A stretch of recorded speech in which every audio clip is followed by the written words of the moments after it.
Hello, मैं doctor Bhupendra Gaydhane, plastic and cosmetic surgeon practising in Nagpur.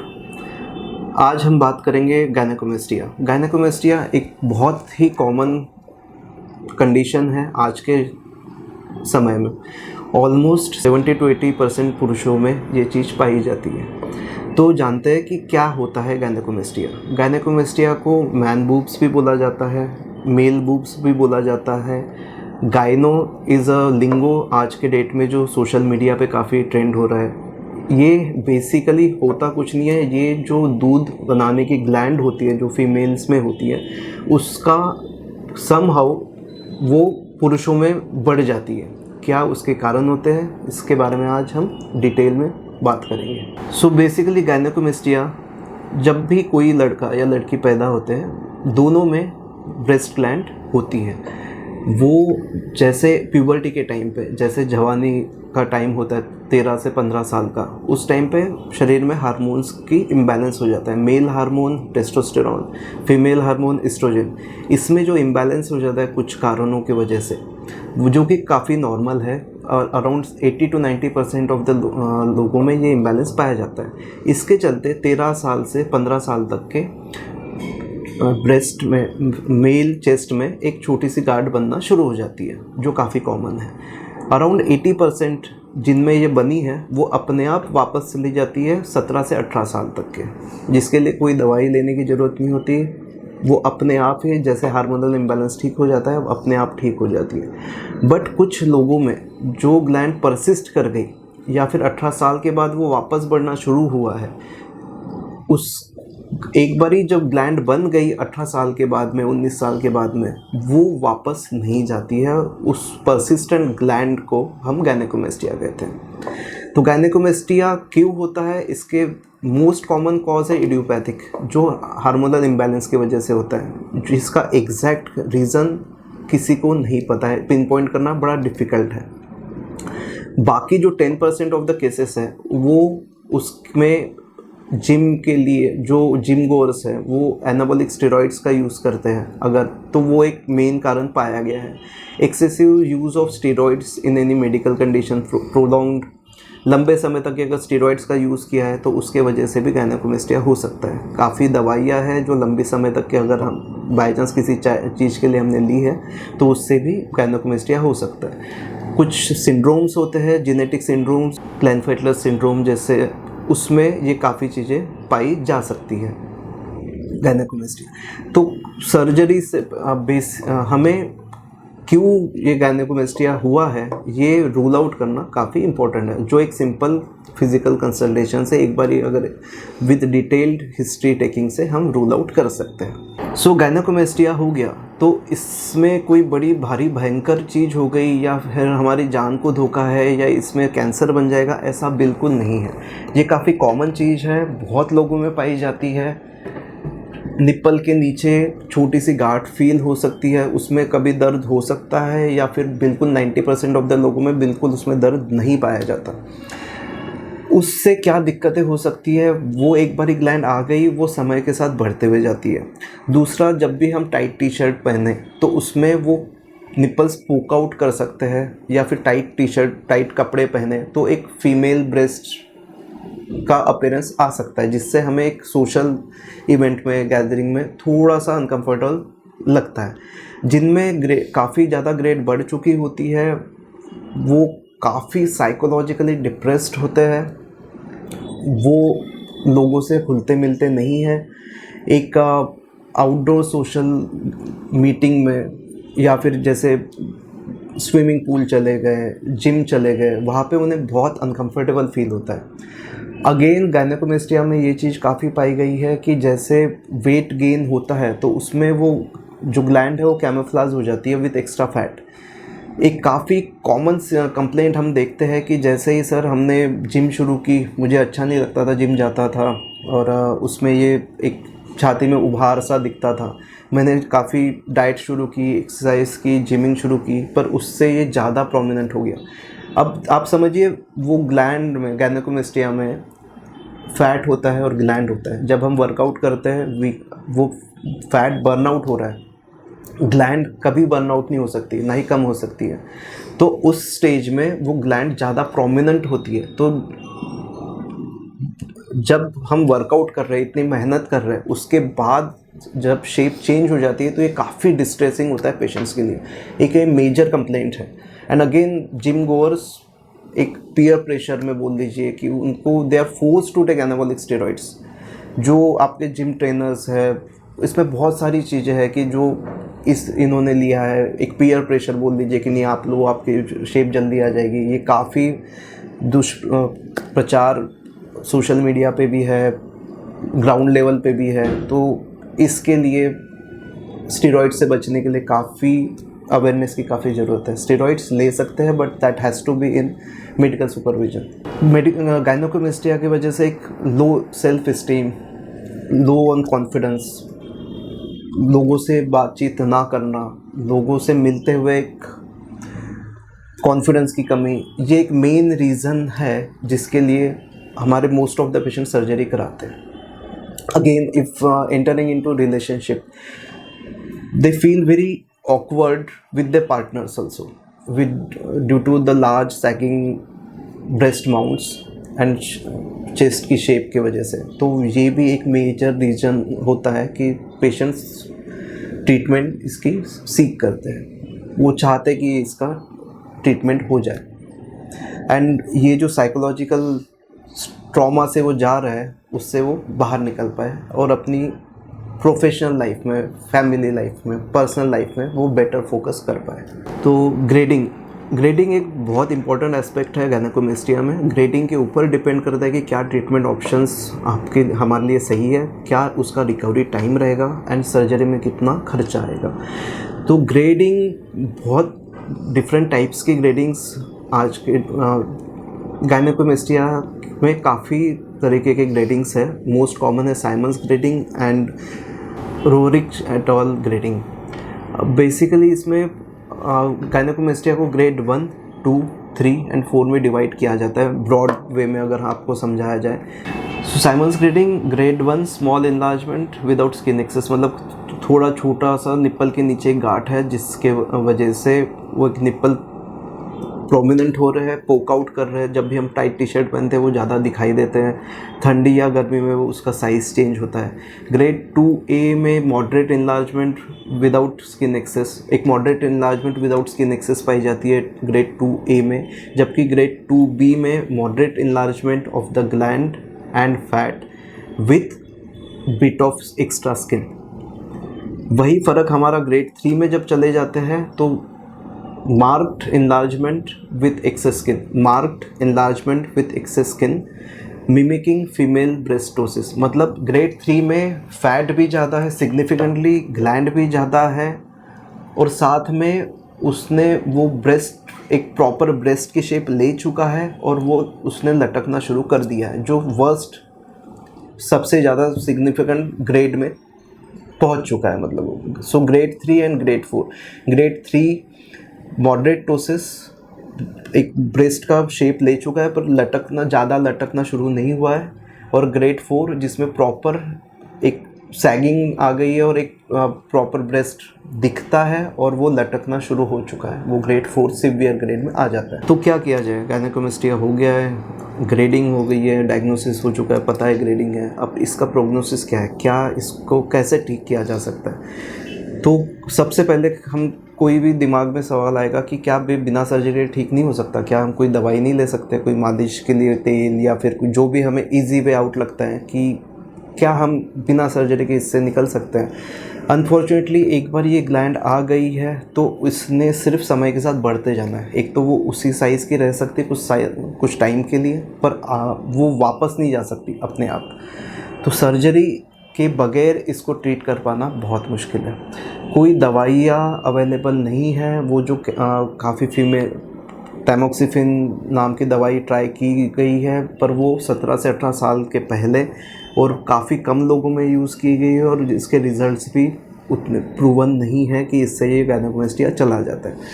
उसका role after 18 years तो वैसे भी नहीं है, और जैसे 18-20 साल के बाद में अगर वो ग्लैंड है तो वो समय के साथ बढ़ते ही जानी है। तो सबसे आसान तरीका इसका ये होता है कि जब ये ग्रेड कम हो इसकी, तभी इसका ऑपरेशन कर लिया जाए, तो इसकी रिकवरी बेटर होगी, खर्चा कम आएगा और आप जल्दी अपने रूटीन लाइफ में बिज़ी हो सकते हैं। सो हमारे मोस्ट ऑफ द ऑपरेशंस जो 80 to 90% ऑफ द ऑपरेशंस हो रहे हैं वो ग्रेड 2A से 2B में होते हैं। अराउंड 20%, 15 to 20% जो ऑपरेशन होते हैं वो ग्रेड 3 में, काफ़ी वो सिग्निफिकेंट अमाउंट बन जाने के बाद में होती है। तो सर्जरी कैसे होती है इसकी? तो सर्जरी काफ़ी सिंपल है, रिलेटिवली स्कारलेस है, रिलेटिवली पेनलेस है और एक दिन में ही आप सर्जरी करके वापस घर जा सकते हैं। सेम डे आपके ब्लड टेस्ट होने के बाद में आप एडमिट होते हैं, ब्लड टेस्ट होते हैं, उसके बाद में आपको पूरी तरीके से बेहोश किया जाता है। इसमें भी काफ़ी सारे कंट्रोवर्सी है कि लोकल में करना चाहिए, लोकल एनेस्थीसिया में करना चाहिए या फिर जनरल एनेस्थीसिया में ये सर्जरी करनी चाहिए। एक सर्जन कंफर्ट होता है और एक पेशेंट कंफर्ट होता है कि जब आप जनरल एनेस्थीसिया में कर रहे हैं कॉस्ट ऑब्वियसली बढ़ जाती है, बट वो आप एक तरीके से काम हो सकता है। जितना सब कुछ हार्मोनाइज, चेस्ट हार्मोनाइज करनी है, जितना एक्स्ट्रा फैट है वो निकालना है, वो लोकल एनेस्थीसिया में एक्सेप्ट ग्रेड 1 वो पॉसिबल ही नहीं है। ग्रेड 1 है, पफी निप्पल है, डेफिनेटली हम लोकल एनेस्थीसिया में कर सकते हैं, पर उसके ऊपर ये हमेशा एडवाइजेबल है कि वो आप जनरल एनेस्थीसिया में रहें, शांति से, इत्मीनान से, ढंग से ऑपरेशन हो, दोनों का कंफर्ट फैक्टर रहे। तो इसमें एक बार आप बेहोश हो जाते हो तो आप जब ऑपरेशन होने के बाद सारी ड्रेसिंग वेसिंग हो जाती है तभी आपको उठाया जाता है। तो और जब ऑपरेशन के दौरान हम उसमें नंबिंग मेडिसिन डालते हैं, तो अगले ऑपरेशन होने के बाद में जब आप उठते हो बेहोशी से बाहर लाया जाता है, उससे 3 से 4 घंटे तक के वैसे भी दर्द नहीं होता है क्योंकि उसमें हमारी नंबिंग मेडिसिन डाली हुई होती है। Same day with oral medicine, एक बार ऑपरेशन के बाद में आपने खाना पीना खा लिया, आपको उल्टी नहीं हुई, आप अपने आप वॉशरूम तक के चल के गए, एक बार ही यूरिन पास कर लिया, सेम डे आप घर जा सकते हो, आपको हॉस्पिटल में रुकने की कोई ज़रूरत नहीं है। फर्स्ट 3 डेज़ एक थोड़ी टाइट ड्रेसिंग करके रखते हैं हम। अगर आप समझिए तो हमने एक कट यहाँ पे लगाते हैं एक्जिला में जो छुप जाता है, वहाँ से हम लाइपोसक्शन करते हैं और एक निप्पल के नीचे एक छोटा सा कट लगता है 1/3 ऑफ द सर्कम्फरेंस निप्पल का, तो उसमें से हम लाइपोसक्शन भी करते हैं पूरे एरिया का, साइड रोल्स का, और उसमें हम ग्लैंड भी निकाल देते हैं उतने हिस्से। तो प्रैक्टिकली स्कार हमारा निप्पल के नीचे वाले हिस्से पे है, तो रिलेटिवली स्कारलेस है, जो 3 से 6 महीने में स्कार काफ़ी इनपरसेप्टेबल हो जाता है। बगल वाला स्कार वैसे भी वो जब हम हाथ नीचे करते हैं तो वैसे भी छुप जाता है, कोई सिग्निफिकेंट स्कारिंग नहीं छोड़ता है।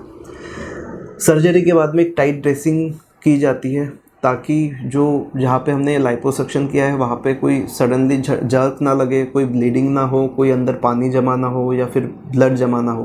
पहले 48 आवर्स टाइट ड्रेसिंग रहती है और सर्जरी के बाद आप घर जाते हैं, दूसरे दिन आप आराम करते हैं। प्रिफरेबल होता है कि आप उस दिन आराम करें, कोई एक्सर्शन ना करें, आप अपने काम खुद करें, जैसे वॉशरूम जाना है, खाना खाना है, कोई सामान नहीं उठाना अपने 1 हफ्ते तक के।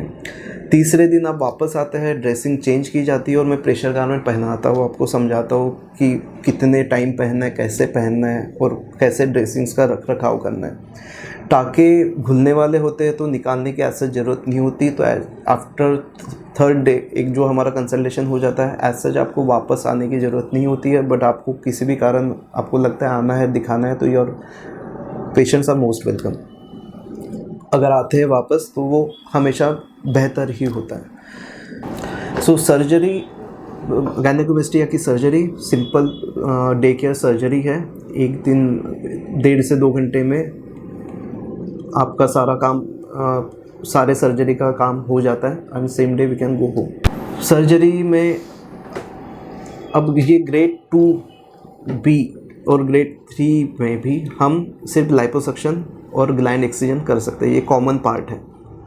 इसमें एड ऑन क्या कर सकते हैं स्पेसिफिकली फॉर ग्रेड 3, जिसमें काफ़ी स्किन एक्स्ट्रा है या हैंगिंग है या प्रॉपर ब्रेस्ट की शेप ले चुका है, उसमें हम अगर साइमल्टेनियसली देयर आर दो ऑप्शन, जो स्किन एक्सेस है उसको कैसे टैकल करते हैं, उसके 2 ऑप्शंस हैं। एक है नॉन सर्जिकल और एक है सर्जिकल।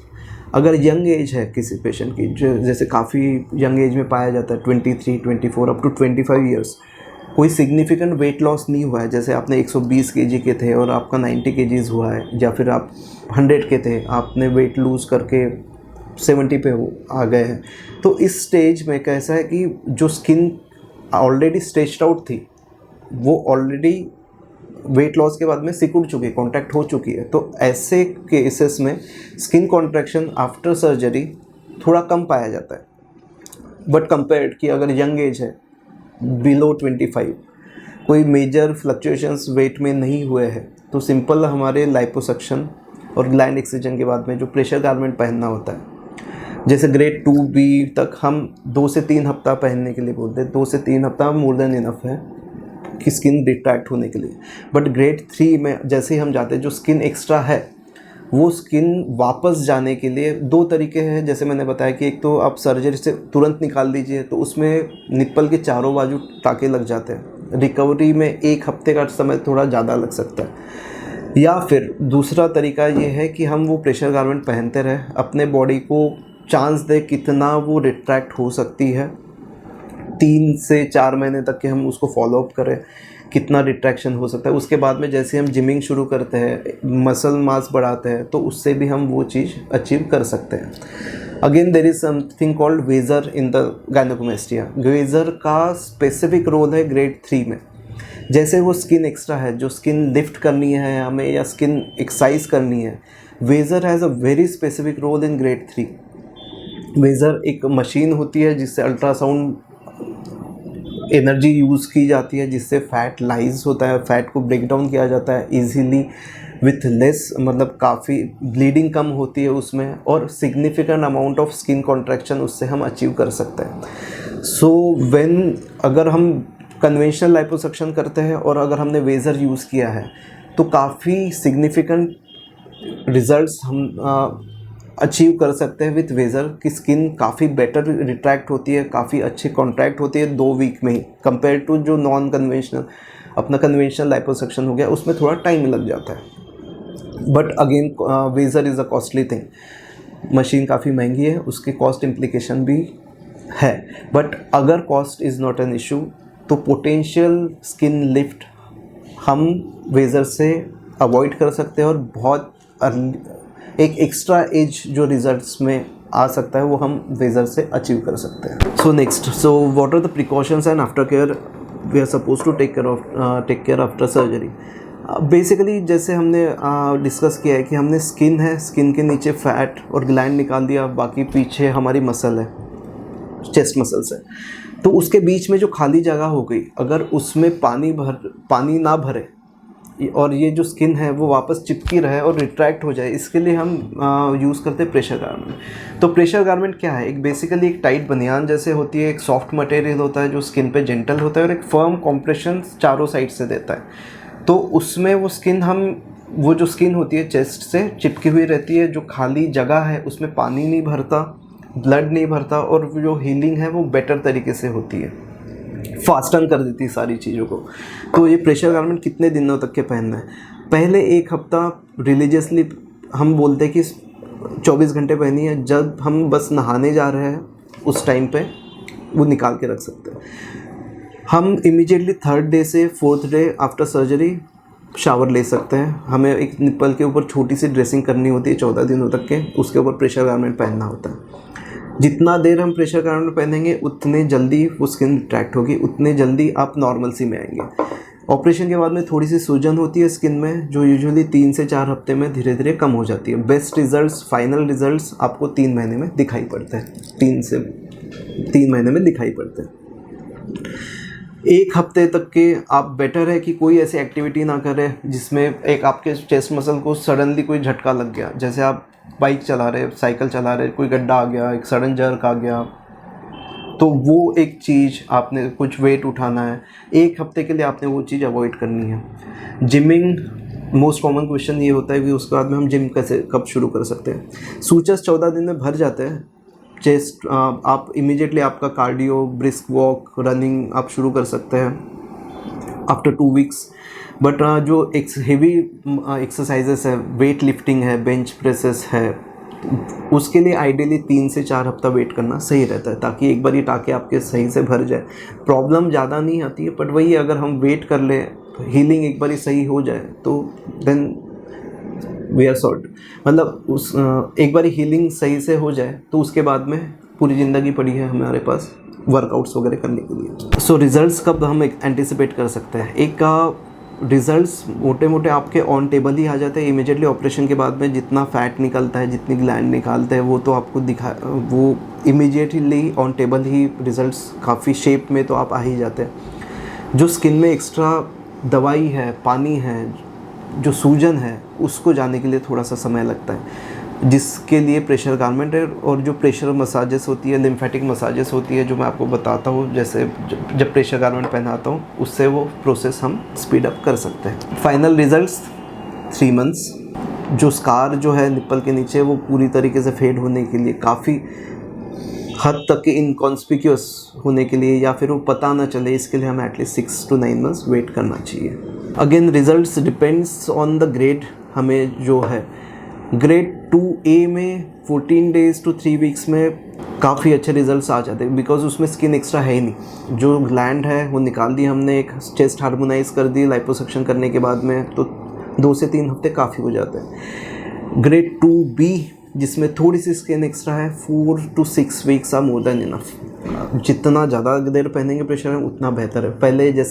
पहले वीक में रिलीजियसली 24 आवर्स पहनना है। 2 हफ्ते के बाद में हम रात को सोते टाइम ना पहने तो भी चलता है। जब डे टाइम में है, बाहर जा रहे हैं, जिमिंग कर रहे हैं, साइकिलिंग कर रहे हैं, रनिंग कर रहे हैं, उस टाइम पे प्रेफरेबल है डे टाइम में हम प्रेशर गारमेंट पहने रहें। ग्रेड 3 एंड ग्रेड 4 में रिकवरी के लिए हमें जो अगर हम स्किन एक्सेस है उसको अगर हम सेम वे सर्जरी से टैकल करना चाहते हैं, अगर हम स्किन एक्स्ट्रा है लिफ्ट करना चाहते हैं स्किन की, या फिर एक्स्ट्रा स्किन है उसको निकालना चाहते हैं, तो उसके लिए कम से कम 3 हफ्ते हीलिंग पीरियड ज़रूरी होता है, कि ताकि सारे टाँके बराबर से भर जाए।